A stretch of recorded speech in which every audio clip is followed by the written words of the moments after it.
Hello friends, welcome back to the new video guys. Today guys we are going to talk about guys how to remove face lock in our oppo phone.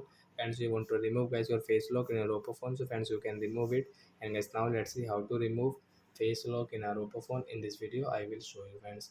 So before starting video friends, I want to tell you guys, if you're in my channel and guys you are watching my video first time, so friends, first of all go and subscribe my channel, click the bell icon, like my video. Friends, open your phone setting to remove your face lock. Then guys scroll it, and guys you can see guys your password and security setting. Then tap here, guys click on guys face lock setting. Then guys enter your pin password guys which you have, and guys you can see the delete option, guys tap here. Then guys you can see delete, so guys tap here to remove. So you cannot use guys your face lock setting guys you want to use, so you will have to guys add your face again. So like that guys you can delete your face lock in your oppo phone. So that's it guys, thanks for watching the video. We will meet on next video guys with new topic. Before going guys, please go and like my video, subscribe my channel. Bye bye friends.